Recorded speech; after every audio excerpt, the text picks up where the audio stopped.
Hello and welcome to week 2. Alright, you may notice I'm in a different room today. Today I had to go into my wife's office for recording this, so never mind all the stuff in the background. So we're going to talk today primarily about the 10 core concepts.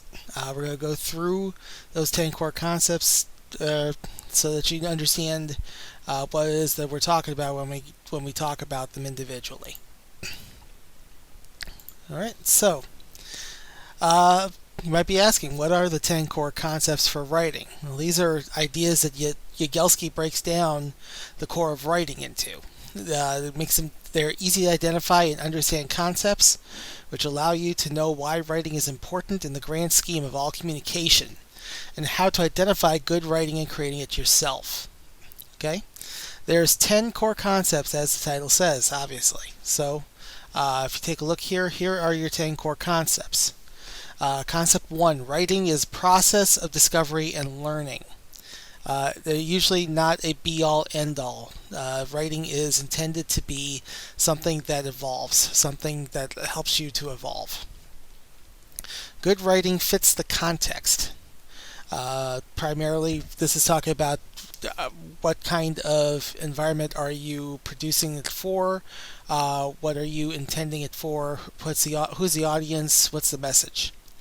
Number 3, the medium is part of the message. Okay, how you present it is just as important as what you present. Okay, keep that in mind. Number 4, a writer must have something to say.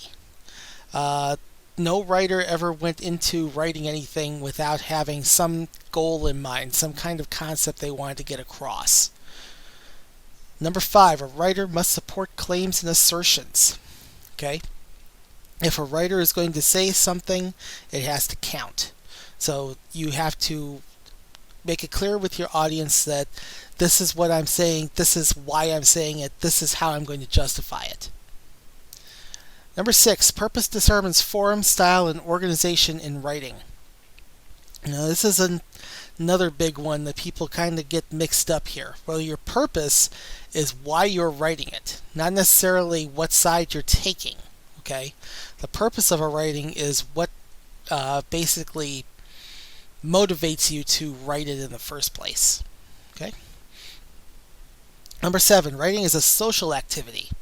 It is something that you have to do with other people around you. You have to do it with other people in mind. You also have to do it with other people assisting you. Number 8, revision is an essential part of writing. You have to be willing to revise if you're going to do this well. So you need to understand that not everybody's going to do it perfect the first try. In fact, almost nobody does it perfect the first try. So make sure that you are understanding that you will need to revise. Number 9, there's always a voice in writing even when there isn't an I. This is one thing that people don't quite understand sometimes. It doesn't matter if you are trying to stay completely neutral.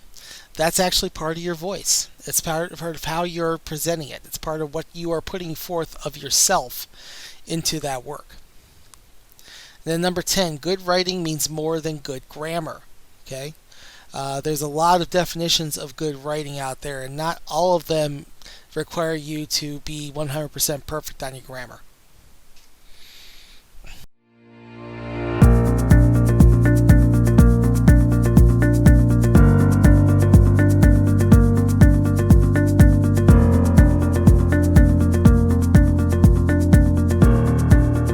So,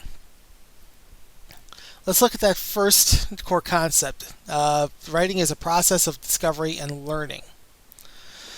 So, on occasion, writers can learn something from simply the process of writing. It may be a new discovery about their subject matter, or they may discover something new about themselves. Okay?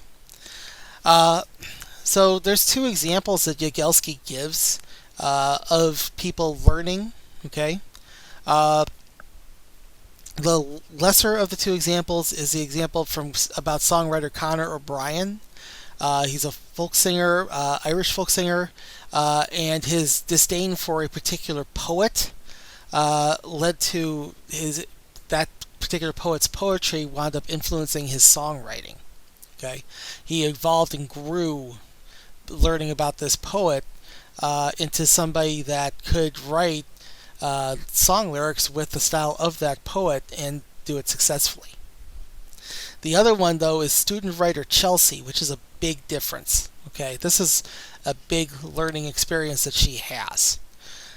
So the way the story goes is Chelsea had started off trying to write something humorous about learning how to change the relationship with your parents once you're an adult.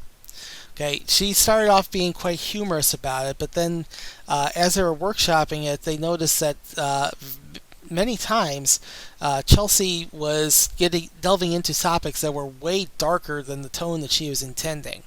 And part of that was that she noted at the end of the essay that her parents had recently divorced. And they had done it after she was in college. So this allowed her to evolve a little bit and try to understand what her feelings were about that event.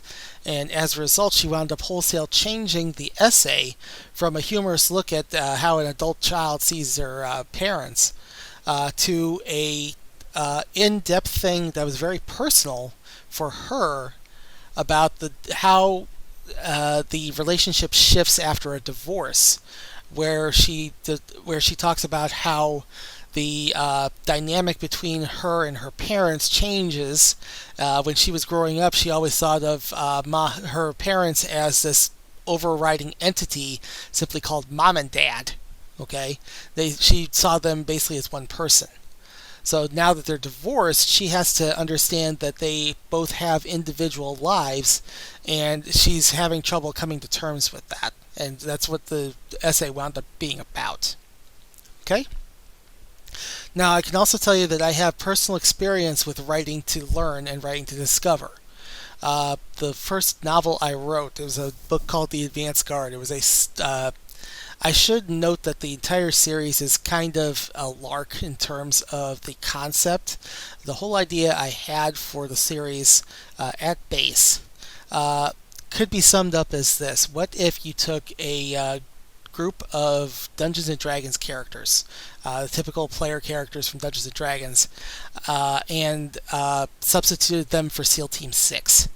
Okay, so you had a group of fantasy archetype characters who were acting as government agents. Okay, specifically spec ops agents. Okay, and in this book, one of the characters, in fact, the lead character that's all through the entire thing, because it's actually broken up into sections where we introduce each member of the team. The first one that you meet and the one that shows up in every story is the team's leader, who is a paladin knight. And one of the big things about his character is that, for starters, he's reluctant to have the role. He doesn't quite understand what it means to have this role and how much it's going to impact his life, because he inherits it at the age of, I think, 9 or 10. Okay? And trains for most of his teenage life for this role. And he doesn't really understand how much it's going to affect him, so by the time you get to the fourth group of 5 chapters, which is introducing the fourth and final member of the team, not only has this character been married and had a child, he has a son, but he's also freshly divorced, because he is never there. His work for the government winds up tying up about 99.9% of his time. He only gets to come home for 2 days a year. And as a result, his wife has grown distant, and he doesn't really know his son. Okay, his son kind of returns the favor in the second book. But anyway, the point of this is that I wrote this character with my own father in mind. Okay, I wrote this about 2 years after my dad passed away, shortly after Thanksgiving. And I've been estranged from him for a long time. So writing this book actually helped me discover those feelings and maybe try to shift my perspective, tried to look at things from his point of view. Okay, they helped me work through some very complicated feelings about him. So this is an example that I can actually freely share with you that writing is an act of growth. It is an act of discovery. Okay? So let's talk about applying this concept, how you guys can apply it. Okay? So here's some approaches here's some suggestions that Yagelski gives for applying this concept. All right, first off, approach every writing task with curiosity. Okay? You want to try to approach it in terms of, I'm interested in this subject. I don't know a lot about it, but I want to learn. Okay? A big thing about this is going to be open-mindedness. And also you need to be willing to challenge your own preconceived notions about the subject matter. This is commonly called critical writing. If you've heard probably many times heard the term critical thinking. Okay, where you're trying to approach everything with skepticism, make sure that you've covered all of your bases in terms of credibility of a subject matter, or credibility of a story, or credibility of a teller. Okay, critical writing is the same way. You want to challenge yourself, though. Don't leave it at, this is what I know, this is what I think, therefore I must be right. Okay? Allow yourself to be open-minded about things. Allow yourself to grow. Allow yourself to move beyond your ideas about what that topic is. Second, be patient. One thing I always compare this to, writing an essay is not like fixing a car. There isn't a step-by-step process that's used by everyone. Believe me, you would have a huge bestseller if Chilton never brought out a manual for writing essays, because every student in the country would want it. Okay? There is no set way of writing stuff. Okay?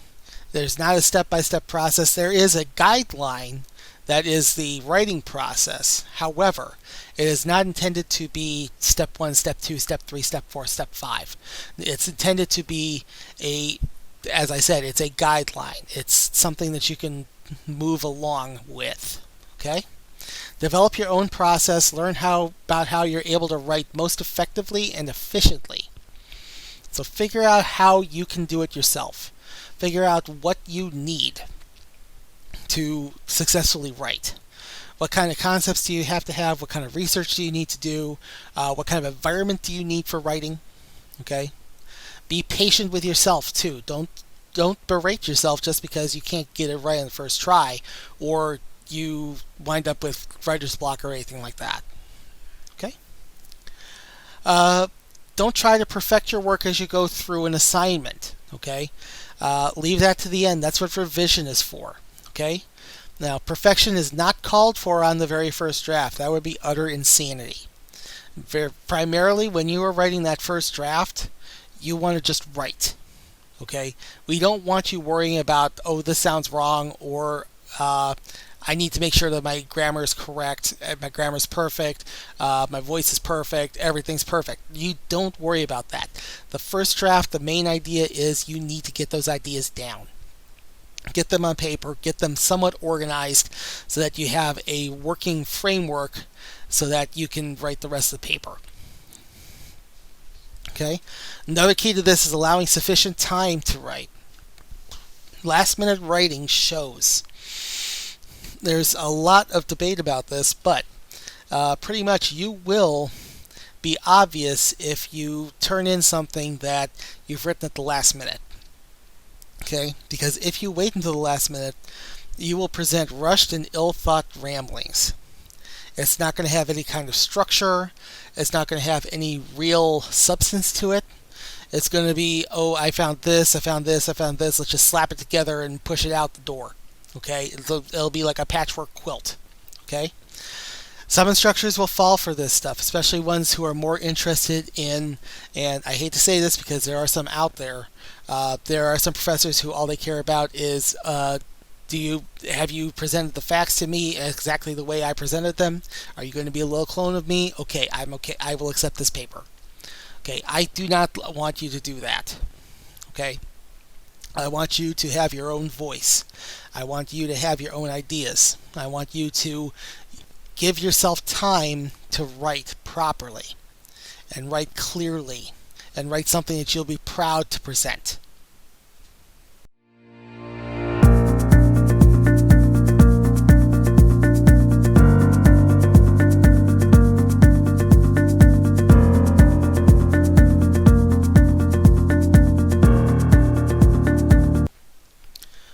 All right, so let's look at the next one. Good writing fits context.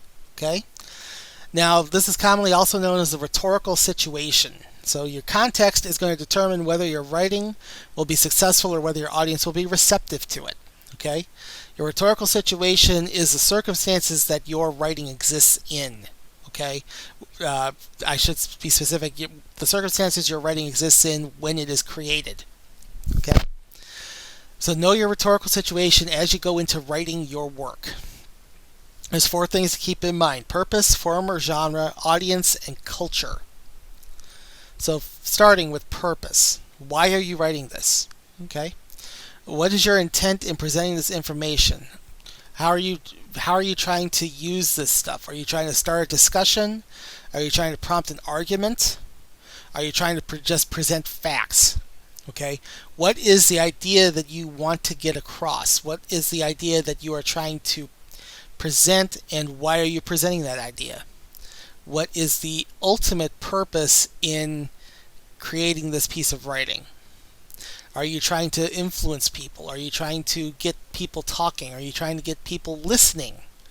Okay, think about why you'd be writing about what you're writing about. Okay. Second one, form or genre. How are you presenting the information? What kind of writing are you attempting? Is it an academic or a recreational forum? Are you advocating a side or being an impartial moderator? There's a lot to unpack here. Okay, so primarily this is dealing with what kind of essay you're writing or what kind of writing you're presenting in general, even if this also counts for things such as novel writing, nonfiction book writing, poetry, that sort of thing. Okay, how are you presenting the information? What kind of format are you using? What kind of writing are you attempting? Is it supposed to be descriptive? Is it supposed to be factual? Is it supposed to be artistic? Okay, is it an academic or recreational form? Is it like an essay or a conference paper, a thesis, any kind of academic work? Or is it something that's intended for recreational use, something like a novel, something like poetry, short story, that sort of thing? Okay. Advocating a side. Are you trying to make an argument for one side or another? Are you trying to be an impartial moderator where you do not take a side? You're just presenting the facts, you're presenting the arguments as they exist, and you are not taking a side. Okay. Look at the next one is audience. Who is the intended reader? What is their average member like in terms of belief systems, politics, personality, education, and so on? Okay, so here's the thing to worry about here. Who is going to read this? Who do you want to read it? Okay. Are you aiming it for a particular group of people? Okay. Is it for a particular belief system? Are you aiming for a certain demographic? Are you aiming for a certain faith, a certain political affiliation, a certain type of person? Okay. The education one is kind of an interesting one. This gets into a rule of thumb that I always have for making sure that your audience always can understand what you're writing about. Okay, it's going to sound really judgmental, and I apologize for that. But the idea here, in order to make sure everyone understands what you're saying, you need to cater your writing to the stupidest person in the room. Because in that way, you will guarantee that your point is being made in a way that everyone can understand. Okay? The fourth one here, culture. How does your audience identify in terms of group identity? When you are writing, you should be aware of how group dynamics will influence every individual reader. Okay? Some people are going to be more sensitive to certain topics than others. Okay? To some people, it's going to be more effective to write about certain topics. And there's a lot of stuff coming out lately in terms of topics, which is kind of interesting because it's involving racial makeup, and it's telling about stuff that a typical white person probably didn't hear about when they were learning history. Okay, instead they're learning it from pop culture. In particular, we have two pieces of recent media from TV just from this year that are really getting into. I'm going to expose you to something cultural that you are not aware of, but we've been aware of, and you should know about because you people are horrible. Okay, that's how it winds up coming across. So, one of them was the Black Wall Street Massacre. It took place in Tulsa, Oklahoma. Okay, this took place in the 19 teens. I want to say 1915, I think was what it was. It is the first instance of the Army using planes to bomb people, because the Army was called in and brought bombers to bomb Black Wall Street. Okay, why have we not heard so much about this until now? Why are we hearing about it more now? Well, it turns out that particular event turned out to be pivotal to character development in the TV show Watchmen. Okay, they actually had a part of that show actually involved a reenactment of the Black Wall Street Massacre. Okay, the other that's just been coming up recently, another HBO series called Lovecraft Country, has started delving into the idea of sundown towns. Okay, which, if you're not familiar with the term, a sundown town is basically an all-white town where if you are African American and you're driving through, you are basically told you need to be out of town by sundown or else you will die.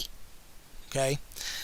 And the thing that's being so revelatory about the whole sundown town concept is that Lovecraft Country is basically talking about how not that many of them are in the South. Most of them, for some reason, are in the North. Okay? I was just reading an article about this, actually. It's kind of interesting because you see a lot of them in the Northeast, you see a lot of them in the northern Midwest. In fact, the article said that they've chronicled that Pennsylvania had the highest number of sundown towns in the country. And they also complained about how sundown towns were presented in the movie Green Book, whereas they were presented as a strictly southern thing. Because they showed the characters driving through Indiana, which had 25 sundown towns, Illinois, which had 40 sundown towns, Iowa had 32 of them. Drive down to Mississippi, which has a recorded number total of 3 of them, and they just happened to show up in a sundown town. So people are now trying to dispel this myth that sundown towns are a southern thing, whereas it seems primarily like a northern thing, which is kind of weird, and then again kind of not if you think about it hard enough. Okay, so it's an example of that culture idea where we have people from one culture who are trying to expose to people of another culture something that they need to know about their own culture. Okay. Yeah, I said that right. Okay. Moving on. How do we apply this concept to your own writing? Okay. First off, consider your purpose. Okay, what is the eventual goal of your writing? It has to be more than just get through this class with a good grade, especially for school writing. You have to have a higher purpose than just I want an A. Okay. What is triggering you to write about that particular topic? What is making you think, hey, this is a good subject to talk about. This is a good subject to write about. This is something that I think would be interesting. Okay?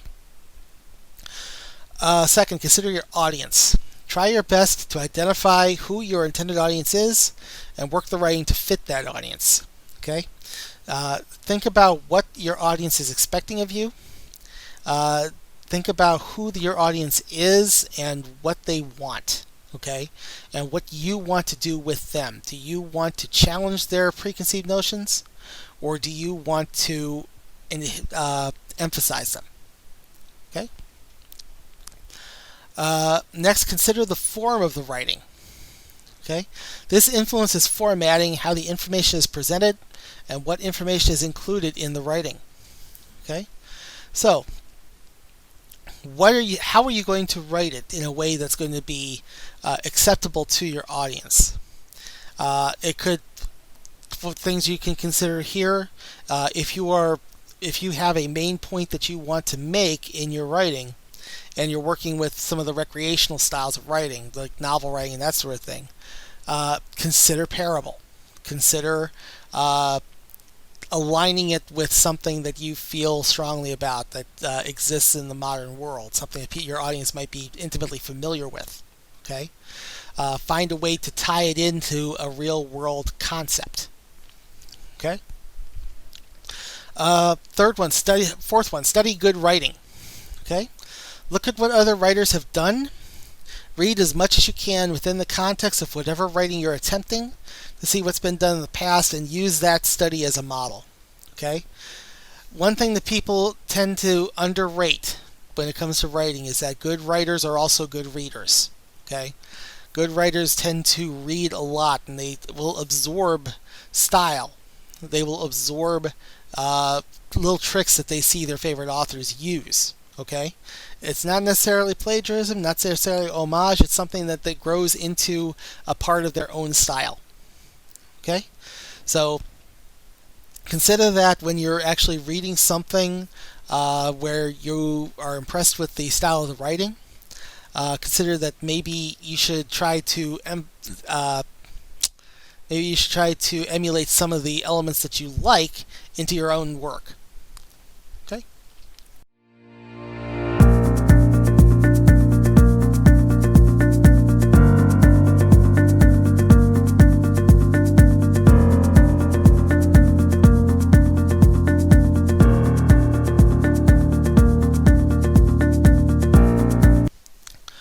Alright, so next, the medium is part of the message. Alright, this is where technology comes into play.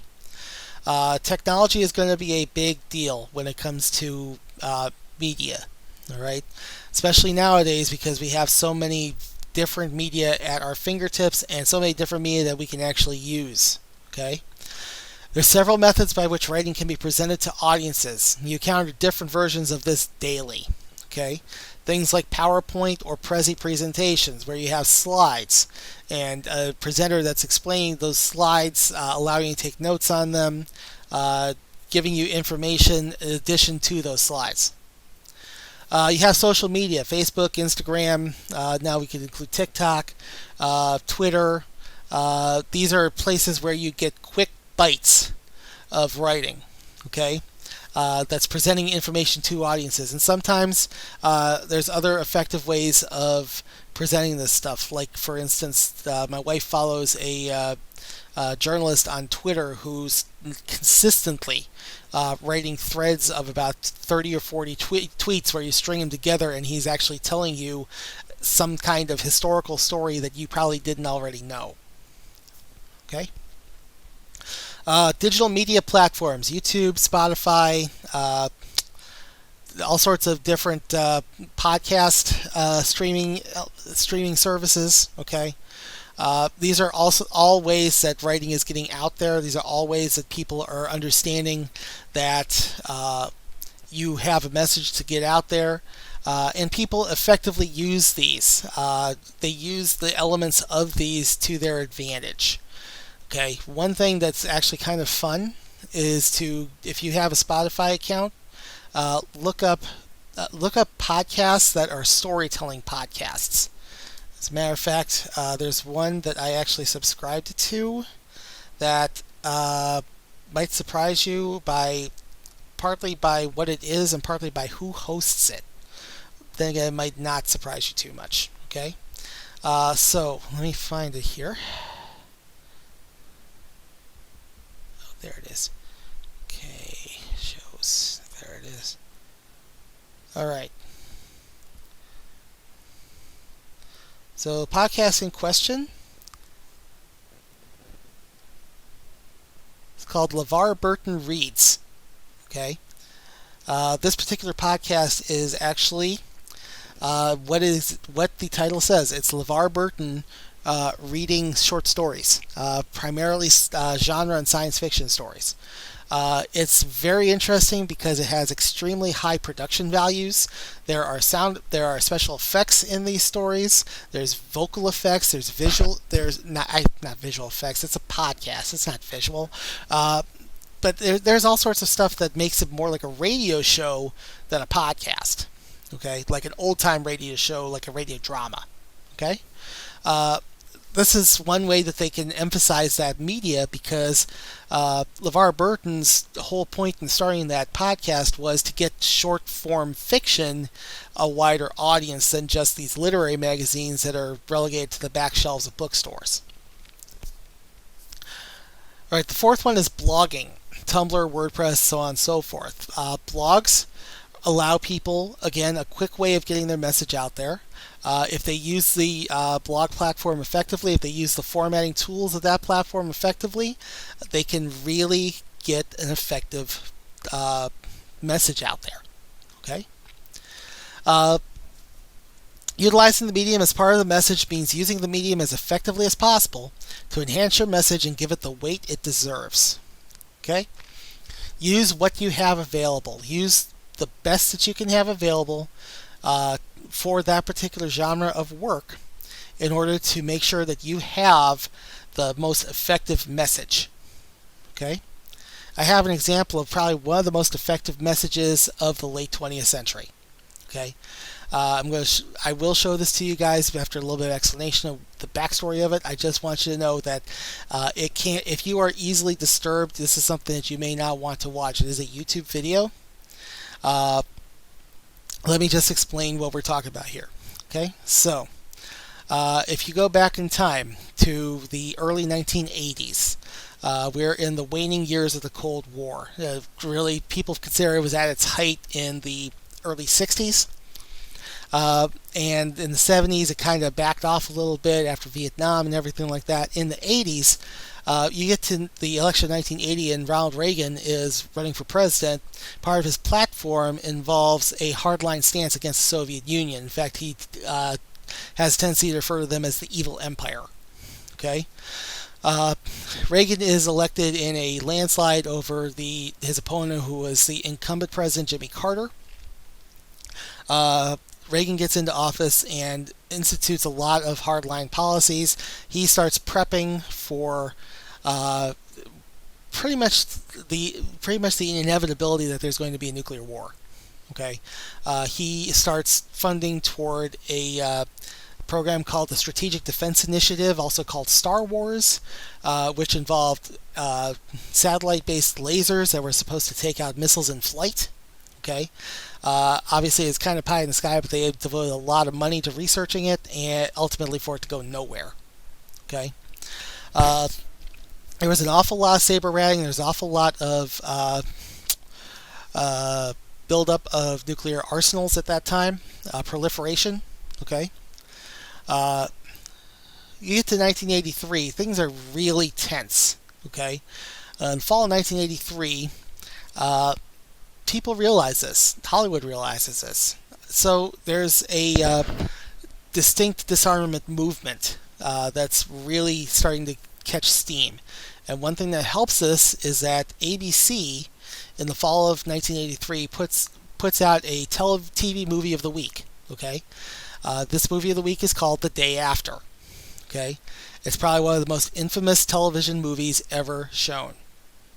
Okay, so if you're not familiar, the story of The Day After, it follows a number of people in and around Lawrence, Kansas. Okay, in this clip, you're actually going to see the stadium at the time for the Kansas Jayhawks football team. Okay, The day after is basically dealing with the circumstances immediately before and the weeks after a massive nuclear strike. Okay, and they picked Lawrence. Honestly, they picked Lawrence, Kansas, because a lot of the missile silos were in the plains in the Midwest. Okay, and B, it's not a major city. Okay, you would expect this is going to be hitting military targets in major cities. Okay, this is showing the effects of widespread destruction. This is like indiscriminate targeting of these missiles. They will not mention the number that hit. Okay, so this movie actually serves to swing popular opinion away from proliferation, away from building up arsenals.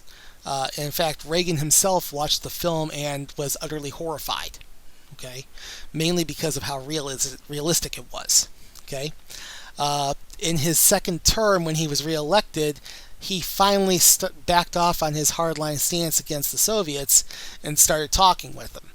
Okay, which was a huge breakthrough in the Cold War. Eventually, what that led to was warming of relations, and then eventually in 1991, I believe it was when the Soviet Union finally collapsed after a coup attempt on the premier Mikhail Gorbachev failed, and Gorbachev voluntarily stepped down and dissolved the Soviet Union. Okay? I'm not going to say that the day after was the catalyst of all of this, but I will say that it's probably the one thing that kept Reagan from pushing the button. Okay, so part of the effectiveness of that film was that it was using television, it was using a visual medium, and it was using as much special effects wizardry as they could muster, combining that with actual bomb footage. Okay, there's going to be, I'm going to show you a clip of this movie. This is actually the clip. This is actually the scene in the film when the missiles strike. Okay, and you will notice that there's a lot of footage of rampant destruction. Some of it is actually U.S. government footage of bomb tests from Nevada. Okay, when they were bombing buildings and wooded areas to try to see what the effects of the bomb would be. Okay. I will again say, if you're easily disturbed, you might not want to watch this. You might want to skip ahead. I'm going to stick in a time. I'm going to put in a timestamp here so that you can skip this video if you want to. Okay. I will say that the first time I saw it, I was in 6th grade, and it scared the holy hell out of me. Let me tell you that. Okay. So let's take a look at this.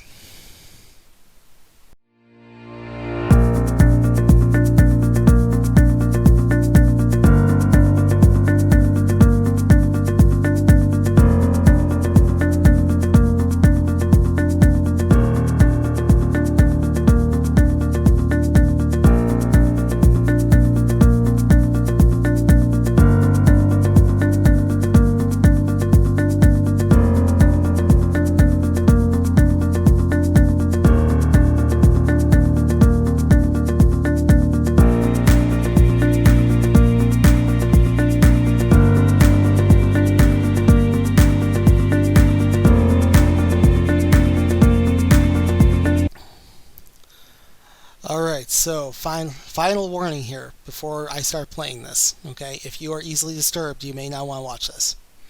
Here we go. We done our job. So what are you still guarding? Huh? Some cotton-picking hole in the ground, all dressed up and nowhere to go? He's right. Oh, Lord, What about Star and Boyle? What about him? What are they doing? Yeah, they're 60 feet down, sipping on some cold beer and whistling mist. Well, I'm going down there. Forget You it. can't go down there. That elevator's secured. You hear yourself talking, bozo? Because I hear you saying that we got direct orders to be sitting ducks. Guys, we There's gotta a ladder stay inside cool. that shaft. So what? They're still behind an 8-ton steel door. Enough food and water for 2 weeks. They're not gonna let you in there. There's still that little room off the elevator. Tommy, you know as well as I do that a direct hit will take out the main shaft and Boyle and Star too. Well, I'd rather take my chances down there.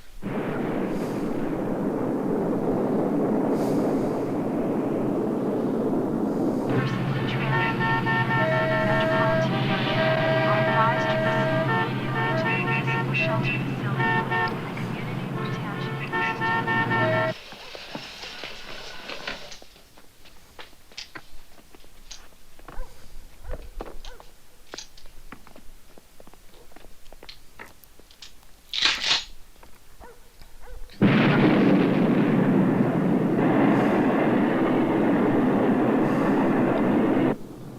on, Billy. This was your idea. No, not no hole in the ground was my idea. Yeah. Yeah, sure, man. Come on, make up your mind. Because you're either going to crawl down in that hole or you're going to shoot me in the back. So what does the book say, bozo?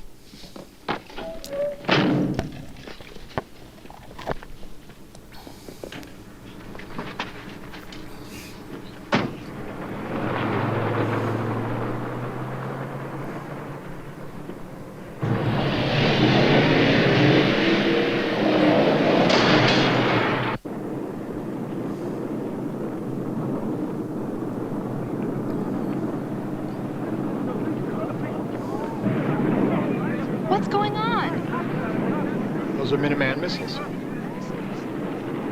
Like a test, sort of. Like a warning? They're on their way to Russia. They take about 30 minutes to reach their target.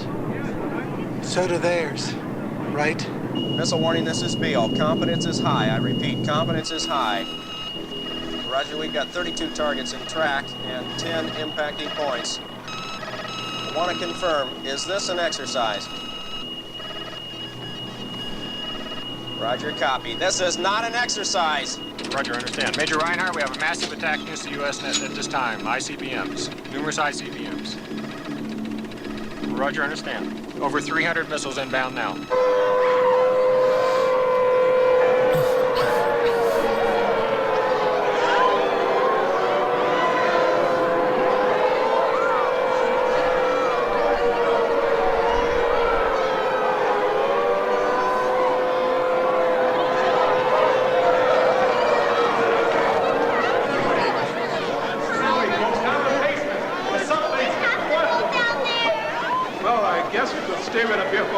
I think you better go downstairs, folks. Please.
The first impact is an EMP, which knocks out all electric power. Oh, come on, baby. Don't die on me now. Oh.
All right, that thing still scares me just to this day.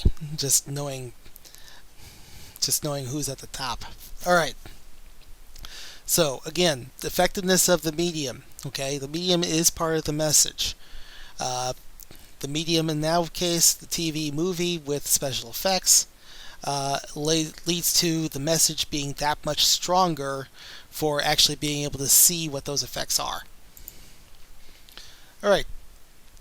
Let's talk about applying the concept here. Okay. Know your medium. What is the best, most effective way to use the medium you're working in to get the message across? Okay. Is it if it's a persuasive message, will it have the right impact, and is the right audience going to see it? Okay. Understand what kind of medium you're using and the reach of it. Okay. How wide of an audience is it going to get to? What kind of stuff are you using within the medium to try to effectively present your idea here? Going along with that is choosing an appropriate medium. Find the most effective medium to use and use every element it offers to present your idea to the best of your ability. Okay? Something appropriate would be like the day after they picked a movie that was going to have wide distribution that people were going to see for free because it was on the over the airwaves. Okay, and it was appropriate in terms of discussion about that sort of topic was kind of working in vagaries. People didn't really get the concept that we're talking about utter destruction, utter chaos, okay, until they saw that movie, okay, and that movie didn't even get into any of the concepts that we started talking about later on.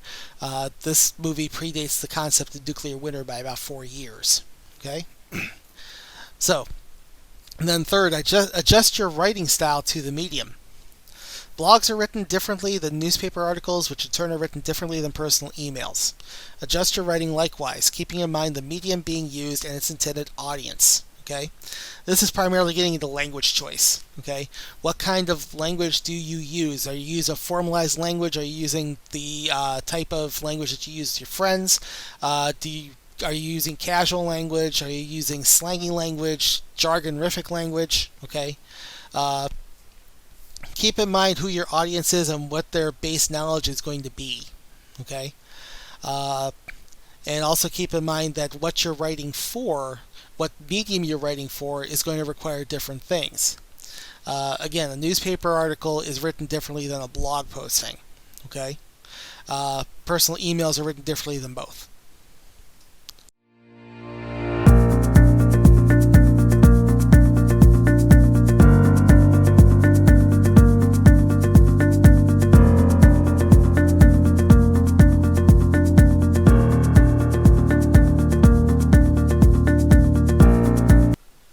Alright. So next, a writer must have something to say. Put simply, your writing has to have a main point. Call it what you want, a main idea or a thesis statement. It all means a central idea, what you are trying to say and present to your audience so they understand it in the same way you do. Okay? You have to try to get across to your audience that this is what they need to understand about it because you understand that, and you're going to tell them how to understand it from your perspective. That being said, though, sometimes a single statement cannot sufficiently present the full idea of your main point. This isn't a failure, it is simply just a reevaluation. Sometimes the point that you're trying to make is going to be way more complex than the single statement is going to allow you to be. Okay? If you can't simplify it, then you may want to reconsider and reevaluate how you're presenting the idea, and sometimes you may have to present what the base idea is. Okay? You may have to rethink that because there may be no good way of articulating it in a simple manner. Sometimes, especially with academic writing, the central idea is decided for you. But most times it is up to you to come up with it and use it as the center of your writing. Okay? If you can pick your own topic, okay, and in my classes you will be picking your own topics, okay, your topic has to be the center of your writing, Okay? It has to be what you are basing it all around, where you're getting your ideas and arguments from. They all have to originate from that base central idea. Okay? Now, let's talk about applying this concept. Okay? So, again, identify your main idea. What is the central idea that your writing is driving toward that all of your supporting evidence and reasonings are backing up? Okay? What are you trying to present to your audience that is, this is what I need you to understand, this is what I'm trying to say to you? Okay? Have something relevant to say. Don't try to jump into a conversation if you don't have something to add to it. When you write, make sure that the idea you are trying to present is one that will add to the discussion in a constructive manner. Okay? So don't jump in with something that is utterly irrelevant. Don't try to jump in if you do not have an original idea or something that can build on an idea that's already been presented. Okay? Any idea you present in your essay or in your writing has to be something that will contribute, something that will clarify a point, something that will present a new viewpoint. Okay? Something that's going to add to the discussion rather than distract from it. Alright, make sure that your main idea or point is clear to your reader. Is the reader going to understand when you present the main point? Are they even going to understand that that is the main point when you get to it? Okay? This ties into organization, but is also into how the idea is worded and presented. You have to make sure that you are wording it in a clear fashion. You have to make sure that you are presenting it in a way that says to your audience, okay, this is my main idea. This is what I want to get across to you. This is what I want to tell you.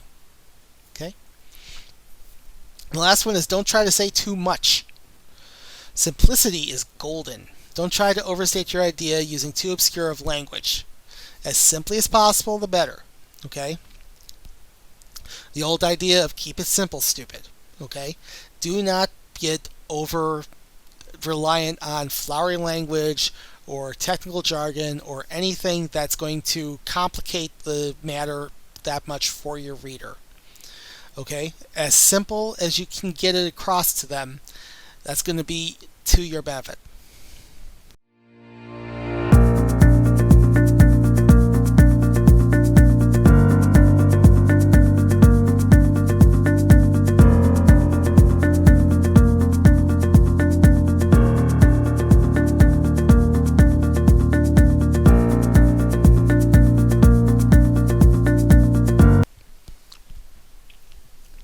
Alright, the fifth key concept. A writer must support claims and assertions. It's easy to make a statement that you take at face value as fact. The challenge for a writer, however, is to present support for any statement they make. Okay, you must present support for whatever claim that you're going to make to support your idea. Evidence and reasons are key to this. Okay, so we have two ideas here. Reasons. Reasons are your reasons why you believe your statement is correct. They are subjective in nature, so they're open to doubt. Okay? But it is why you believe in that argument. And it has to go above and beyond anything such as, oh, I believe in this because so-and-so believes in it. Okay? Or I believe in this because it's right and I'm always right. Okay? That doesn't work either. Okay? You have to have clear, logical reasons for believing that your statement is correct. And then you have evidence. Evidence is fact. Okay? Facts that show your statement is correct. They are objective in nature, which should place them above doubt. Okay? If you are presenting factual evidence to back up your reasons, then you have a perfectly logical statement. Okay? The most effective writing focuses on factual evidence above and beyond any reasons you might present for your argument. So if you have all the evidence that you need, that will help you a lot more than just having strong reasoning. Okay? Evidence is going to be king here. How do we apply this concept? Okay? Starters, you provide sufficient support for what you're stating. Okay? You need both reasons and evidence to present an effective piece of writing. Reasons show your own personal stake and belief in the subject while evidence backs it up with fact. Okay? Your reasons are going to tie more into the purpose of why you're presenting that paper, as opposed to just, I'm presenting it just to get a grade, or I'm presenting it because I have to. Okay? Your reasons for backing up that particular argument are going to lead into the purpose for why you wrote it in the first place. Okay? The evidence to back up those reasons are going to help you even more with your credibility, and B, making your argument more effective. And you need to provide relevant and appropriate support. Your reasoning and evidence needs to be related to the central point you are writing about and present an appropriate context to your work. Okay? It has to be related to your central idea. You cannot stray from that at all. Okay? You may have a little bit of digression here and there, but you have to stay on topic. Okay? And any reasoning or evidence that you present needs to be related to that central point. Third, evaluate your sources. Use critical thinking and reading to judge the trustworthiness of your sources. Is there any information that strikes you as blatantly wrong or false? Okay? Think very critically about where you're getting your information from. Okay? Why are they saying what they are saying? Do they have some kind of stake in it? Do they have something that they want you to believe? Do they have some argument that they're trying to push forth that may be contradicted by other evidence you have? Okay? Is there any information there that strikes you as blatantly wrong or false? Is there anything that you can obviously see is wrong? Okay? If there is, that's going to be put a lot of the rest of the source in doubt.